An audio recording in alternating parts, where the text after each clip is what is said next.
இனிமையான நண்பர்களே, அன்புள்ளம் கொண்ட நெஞ்சங்களே, அனைவருக்கும் வணக்கம். மத்தியிலே ஆள்கின்ற பாரதிய ஜனதா கட்சி அரசுக்கும் தமிழகத்திலே பகட்டாக ஆட்சிக்கு வந்து விளம்பர மாடலாக ஆட்சியை நடத்தி கொண்டிருக்கின்ற தமிழக வெற்றி கழக ஆட்சிக்கும் இதன் முதல்வர் விஜய்க்கும் ஒரு மிகப்பெரிய கருத்து ஒற்றுமை இருக்கிறது. இவர்களுக்குள் மிகப்பெரிய கருத்து முரண்பாடு இருக்கிறது. ஒரு காலத்தில் பாசிசமா பாயாசமா என்று ஆவேசமாக பேசிய இன்றைய தமிழக முதல்வர் விஜய் மத்தியிலே ஆள்கின்ற பாரதிய ஜனதா கட்சி அரசுக்கு எதிராக ஆட்சிக்கு வந்த நாளிலிருந்து இன்று வரை ஒரு சிறு எதிர்ப்பை கூட காட்டவில்லை. அப்படியே பணிந்து விட்டார். வடிவேலுவின் ஒரு திரைப்படத்தில் சொல்வதைப் போல இவன் படுத்தே விட்டான் ஐயா என்பதைப் போல இன்றைக்கு தமிழக வெற்றி கழக அரசு நடந்து கொண்டிருக்கிறது. நாம் ஏன் இதை சொல்கிறோம் என்று கேட்டால், பாரதிய ஜனதா கட்சி அரசு மத்தியிலே ஆட்சி அதிகாரத்திற்கு வந்த நாளிலிருந்து இன்று வரை எதிர்கட்சிகள் ஆள்கின்ற மாநிலங்களில் அமைச்சர்களாக இருப்பவர்கள், முதலமைச்சராக இருப்பவர்கள், இவர்களுக்கு எதிராக அமலாக்கத்துறை சோதனையை நடத்துவார்கள். அமலாக்கத்துறை சோதனை பரபரப்பாக நடத்தப்படும். அமலாக்கத்துறை சோதனையின் முடிவில் ஒரே செய்தி தொடர்ந்து பலமுறை ஒளிபரப்பப்படும். அமலாக்கத்துறை இரவோடு இரவாக சோதனை செய்தது. பல முக்கிய ஆதாரங்கள் கிடைத்தது. கணக்கில் வராத பல கோடி ரூபாய் பொறுமானமுள்ள வைரம், தங்க நகைகள் கைப்பற்றப்பட்டது. பல கோடி ரூபாய் பணம் பறிமுதல் செய்யப்பட்டது. முக்கிய தஸ்தாவேஜுகள் சிக்கியது என்றெல்லாம் பரபரப்பாக செய்தி வரும். ஆனால் யார் மீதும் நடவடிக்கை இருக்காது. சரி, அந்த முறைகேடான பணமும் அந்த நகைகளும் ஆபரணங்களும் எப்படி வந்தது? அதை கொள்ளையடித்தது யார்? மக்களை ஏமாற்றி லஞ்சம் வாங்கி ஊழல் செய்து அந்த சொத்துக்களை சேர்த்தவர்கள் மீது என்ன வழக்கு, எந்த நீதிமன்றத்தில் தொடுக்கப்பட்டு இருக்கிறது? அவர்கள் மீது எங்கே விசாரணை நடைபெறுகிறது? விசாரணை அடிப்படையில் இதுவரை எத்தனை பேருக்கு தண்டனை கொடுக்கப்பட்டு இருக்கிறது என்று கேட்டால் அதற்கு எந்த ஆதாரமும் இல்லை. தண்டனை பெற்றவர்கள் என்று யாரையும் காட்டவும் முடியாது. அப்படித்தான் மத்தியிலே ஆள்கின்ற பாரதிய ஜனதா கட்சி அரசு அமலாக்கத்துறையையும் வருமான வரி துறையையும் பயன்படுத்தி கொண்டிருக்கிறது.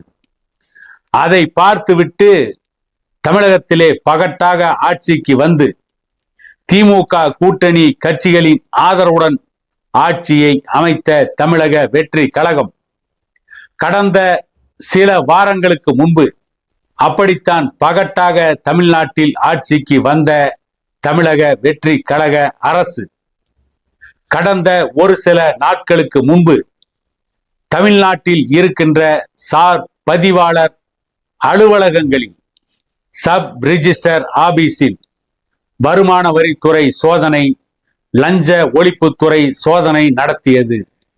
அதில் பல லட்சம் கணக்கில் வராத பணம் கைப்பற்றப்பட்டது என்றெல்லாம் பரபரப்பாக செய்தி வெளியிட்டார்கள். ஆனால் அந்த பல லட்சக்கணக்கான கணக்கில் வராத பணம் எப்படி வந்தது? யார் மூலம் வந்தது? அந்த பணத்தை லஞ்சத்தின் மூலம் பெற்றவர்கள் யார்?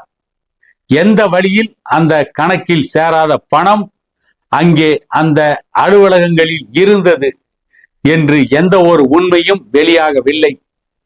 அதற்கு காரணமாக அந்த குற்றச்சாட்டு யார் மீதும் வைக்கப்படவில்லை. அந்த குற்றச்சாட்டுக்கு காரணமாக யாரையும் கைது செய்யவில்லை, யார் மீதும் நடவடிக்கை எடுக்கவில்லை. ஆனால் வெறும் வாய்ப்பந்தல் போடுகிறார்கள். கரூரில் பேசினார் நம்முடைய முதலமைச்சர் ஜோசப் விஜய் அவர்கள். யாரேனும் லஞ்சம் கேட்டால் உங்களுடைய அண்ணன் விஜய் ஆட்சி நடக்கிறது என்று சொல்லுங்கள். உங்களுடைய தம்பி விஜய் ஆட்சி நடக்கிறது என்று சொல்லுங்கள். உங்களுடைய பிள்ளை விஜய் ஆட்சி நடக்கிறது என்று சொல்லுங்கள். யாருக்கும் லஞ்சம் கொடுக்காதீர்கள் என்று ஆவேசமாக பேசினார். வேகமாக கொக்கரித்தார். தேர்தலுக்கு முன்பே வாக்குறுதி கொடுத்தார்கள், ஊழல் லஞ்சம் இல்லாத ஆட்சியை நடத்துவோம் என்று. நேற்று கூட பல இடங்களில் லஞ்ச ஒழிப்பு துறை அரசு அலுவலகங்களில் சோதனை நடத்தியது என்று செய்தி வெளியிட்டார்கள். கணக்கில் வராத லட்சக்கணக்கான ரூபாய் கண்டுபிடிக்கப்பட்டதாக சொன்னார்கள். ஏதோ ஆல்பர்ட் ஐன்ஸ்டீன், ஐசக் நியூட்டன் அறிவியல் கண்டுபிடிப்பை கண்டுபிடித்ததை போல இவர்கள் அதை ஒரு பெரிய புகழாக மக்கள் மத்தியிலே பரப்பினார்கள். ஆனால் முறைகேடாக இவ்வளவு பணம் கணக்கில் வராமல் எங்கிருந்து வந்தது, அதற்கு காரணமானவர்கள் யார் என்றெல்லாம் எந்த விவரங்களையும் எந்த ஒரு குற்றச்சாட்டின் பேரில் எடுத்த நடவடிக்கைகளையும் எந்த ஊடகங்களிலும் பார்க்க முடியவில்லை. ஒருவேளை ஊடகங்களுக்கு தெரியாமலே ரகசியமாக நடவடிக்கை எடுக்கிறார்களோ என்னவோ தெரியவில்லை. யாராவது அதை பற்றி தெரிந்தவர்கள் இருந்தால் அப்படி ரகசிய நடவடிக்கை எடுக்கப்பட்டு விசாரணை வளையத்திற்குள் அவர்கள் மீது விசாரணை நடத்தி அவர்களுக்கு தண்டனை கொடுப்பதற்கான முகாந்திரம் ஏதேனும் தெரிந்தால் தயவு செய்து கமெண்ட் செக்ஷனில் பதிவு செய்யுங்கள்.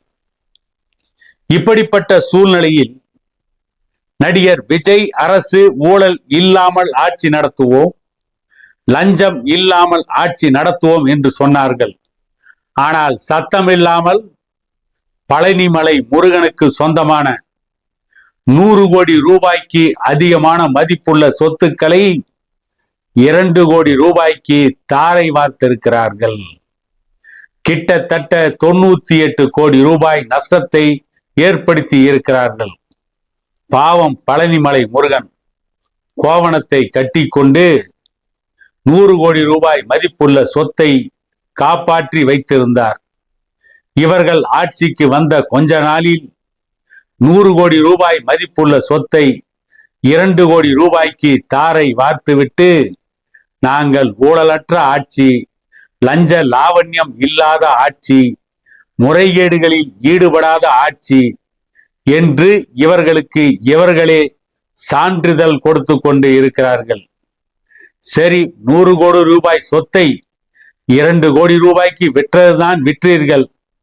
குறைந்தபட்சம் அந்த பணத்தில் பழனிமலை முருகனுக்கு கோமணத்திற்கு பதிலாக ஒரு பட்டு வேட்டியாவது கட்டிவிட்டீர்களா என்று கேட்டால் அதற்கும் இல்லை என்றுதான் பதில் வரும்.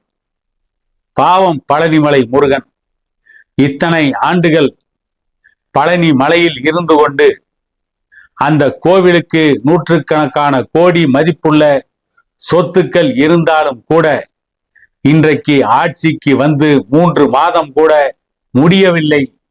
பழனிமலை முருகனுக்கே அல்வா கொடுத்து விட்டார்கள். இன்னும் சொல்ல போனால் தமிழக வெற்றி கழக ஆட்சியில் அங்கம் வகித்தவர்கள் பழனிமலைக்கே பஞ்சாமிரதத்தை விற்பனை செய்து விட்டார்கள். பழனிக்கே பஞ்சாமிரதமா என்று கேட்கின்ற அந்த பழமொழி தமிழக வெற்றி கழக அரசுக்கு கச்சிதமாக பொருந்துகிறது. ஆகவேதான் சொல்கிறேன், அமலாக்க துறையை காட்டி நாங்கள் நேர்மையான அரசு, ஊழலற்ற அரசு என்று மத்தியிலே ஆள்கின்ற பாரதிய ஜனதா கட்சி அரசு நடத்துகின்ற நாடகத்திற்கும், லஞ்ச ஒழிப்பு துறையை கையிலே வைத்துக் கொண்டு, வருமான வரி துறையை கையிலே வைத்துக் கொண்டு தமிழக வெற்றி கழக அரசு கடந்த 2 மாதங்களாக நடத்துகின்ற நாடகத்திற்கும் எந்த வித்தியாசமும் இல்லை. அவர்கள் நடத்துகின்ற நாடகம் நடக்கின்ற இடம் வேறு, இவர்கள் நடத்துகின்ற நாடகம் நடக்கின்ற இடம் வேறு. அது மத்திய அரசு, இது மாநில அரசு.